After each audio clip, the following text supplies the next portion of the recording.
ketika berbicara terkait bencana, saya ingat sebulan yang lalu atau beberapa minggu yang lalu sempat viral di media sosial Pak Yon dan Pak Agus terkait dengan hasil kajiannya tim kebumiannya ITB yang menyatakan bahwa di selatan Jawa itu berpotensi atau diprediksi akan ada gempa megatrust yang berimplikasi terhadap adanya tsunami. Nah, itu kan sempat viral, terus di media sosial banyak informasi yang simpang siur. Kemudian kalau kita berbicara ada asymmetric information juga di situ, Pak Yon dan Pak Agus. Kemudian kalau netizen kan biasanya bahasa kerennya itu maha benar netizen dengan segala komennya, Pak Yon dan Pak Agus. Mungkin saya ingin mendengar tanggapan nih, khususnya dari Pak Yon dan Pak Agus terkait dengan hal tersebut.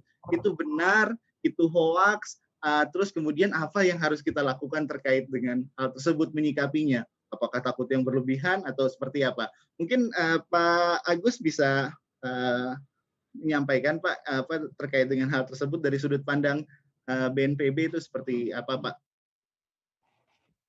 Silakan, Pak. Terima kasih Mas Emot. Jadi sebenarnya yang memberikan warning itu tidak hanya dari ITB risetnya, tapi dari BMKG ini udah beberapa tahun yang lalu udah sering bilang juga, terutama kalau setelah ada gempa-gempa besar dan tsunami, misalnya setelah Lombok, kemudian Palu. Jadi memang di selatan Jawa itu udah sering terjadi tsunami. Kalau kita lihat sejarahnya udah sering sekali terjadi tsunami dan banyak peneliti yang bilang seperti itu.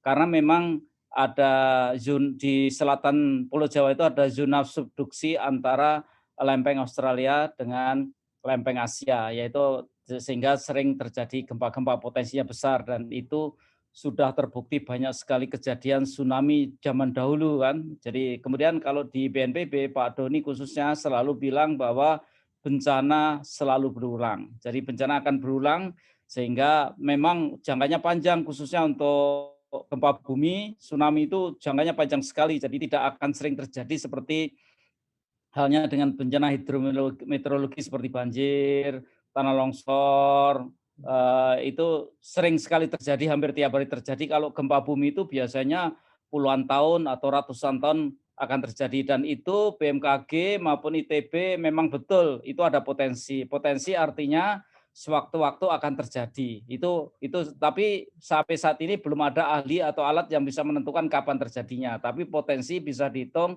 dan itu akan terjadi betul kira-kira 20 meter tsunami-nya dan akan gempanya, tapi belum tahu kapan. Seperti halnya misalnya Palu, dulu Profesor Katili pada tahun 70-an sudah memberi peringatan bahwa hati-hati kota Palu jangan dijadikan ibu kota karena tahun 2000-an akan terjadi gempa besar. Nah, dan terjadi betul, gempanya terjadi pada tahun 2018.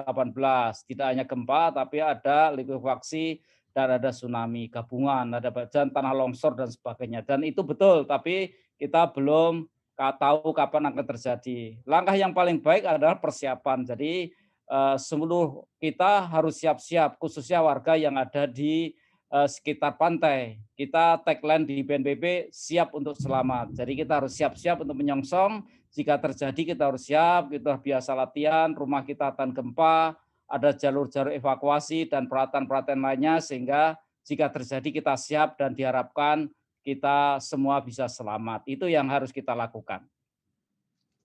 Oke, potensi ya Pak. Jadi sewaktu-waktu terjadi dan kita tidak pernah tahu itu kapan akan terjadi. Seperti itu Pak Agus ya. Berarti kapanpun ya, kita harus siap siaga berarti. Betul, itu betul. Jadi ini betul akan terjadi, tapi kita tidak tahu kapan terjadinya. Tapi ini bencana pasti berulang. Jadi kalau di selatan Jawa itu banyak orang istilah yang paling terkenal adalah, saya kira orang sering mendengar namanya Nyi Roro Kidul ya. Nah, itu ya. Nyi Roro Kidul adalah untuk memberi nama tsunami yang di selatan Jawa. Jadi itu biasa diasosiasikan dengan tsunami, nama tsunami tersebut. Para peneliti dari LIPI khususnya Pak Eko yang selalu menyampaikan bahwa tsunami di selatan Jawa itu diberi nama Nyi Roro Kidul supaya kita selalu siap-siap. Itu kira-kira seperti itu. Oke, terima kasih Pak Agus informasinya. kalau dari sudut pandang akademisi, Pak Yon Fitner menanggapi kajian tersebut seperti apa, Pak Yon? Iya, terima kasih Kang Emon ya. Kang Emon ini saya ingat film dulu yang Catatan si boy, Pak. dibintangi oleh almarhum Emot ya. tapi, Pak, bukan Oh, emot. iya baik, terima kasih. Yang pertama, dalam kontekstual berpikir kita, kebenaran itu sebenarnya kan ada 3 kalau menurut saya. Yang pertama kebenaran yang memang tidak bisa kita bantah, itu sudah jadi dogmatis, Tuhan itu dia, dan perwujudannya Alkitab. Ya, kemudian yang kedua adalah kebenaran yang masih terus kita perdebatkan, itu ilmu pengetahuan.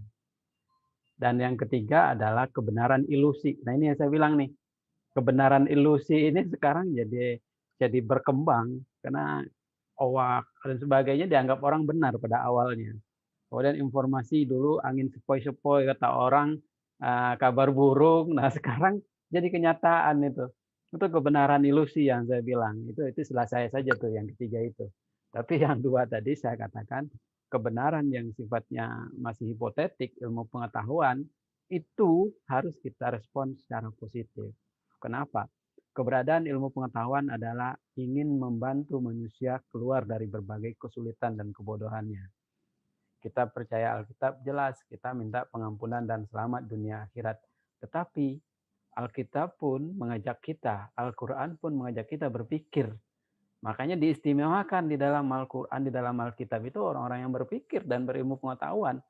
Nah, makanya dalam konteks ini saya melihat bahwa apa yang dilakukan oleh teman-teman terhadap prediksi, megatrust, itu dalam konteks ilmu pengetahuan. Dan dalam konteks ingin membantu kita keluar dari ketidaktahuan kita. Nah, sehingga kita jangan masuk ke eranya zaman zaman revolusi yang dulu tidak mempercayai ilmu pengetahuan, di mana para pemikir-pemikir dimasukkan penjara dan sebagainya. Kita harus terima itu sebagai sebuah informasi yang positif. Ketika itu belum terjadi, belum tahu kapan waktunya, kata Pak Agus, nah disitulah kita, kalau bahasa BNPB-nya itu bermitigasi, beradaptasi, ya. Di situ kita manusia itu, karena pelajaran demi pelajaran itu akan muncul di setiap periodenya itu. Nah, kalau kita tidak mengambil itu dan manusia itu akan merasa selalu bahagia, merasa selalu terpenuhi kebutuhannya, itu di surga nanti. Di surga. Tapi selagi di dunia, ujian-ujian itu akan muncul sebagai sebuah upaya bagi Yang Maha Kuasa untuk mengajak manusia itu selalu berpikir, selalu berusaha, selalu berikhtiar, menghindari, memitigasi. Dan itulah bagian yang harus kita terima. Nah, makanya menurut saya, apa yang dilakukan teman-teman ITB ini sesuatu yang bagus, membantu kita sebenarnya. Terima itu sebagai sebuah yang positif. Ketika kita tidak yakin, berarti kita belum punya ilmu konteksnya dan alurnya literasi. Nah, yang ini yang kadang-kadang menjadi persoalan. Ketika kita bicara literasi, siapa dulu yang akan kita ajarkan? Iqra, katakanlah, ajarkanlah, bacalah. Jadi kita kalau kita pemerintah tahu, maka kita ajarkan masyarakat, Iqra, akan terjadi tsunami megatrust. Oh, kalau begitu apa yang harus saya baca, kata masyarakat. Nah, ini nih yang akan menarik menjadi pekerjaan kita setelah informasi itu ada. Jadi kira-kira Mas Emot itu respon saya terhadap kira-kira apa yang harus kita sikapi dari yang dilakukan oleh teman-teman ITB itu. Sikap saya adalah kita harus terima informasi ini sebagai sebuah kebenaran sains, sebagai sebuah kebenaran ilmu pengetahuan, ya, yang memang bisa dibantah gitu. Kalau ada yang bisa membantah, ya silakan sajikan bantahannya dengan ilmu pengetahuan juga. Jangan ilusi. Menurut terawangan saya, itu nanti ada ilmunya juga di situ. Ada ilmunya. Ilmu terawangan itu ada metafisik tuh ada tuh. Ya. Tapi mungkin kalau diuji dengan sains, nah itu perlu waktu untuk membuktikan. Demikian Bang Emon.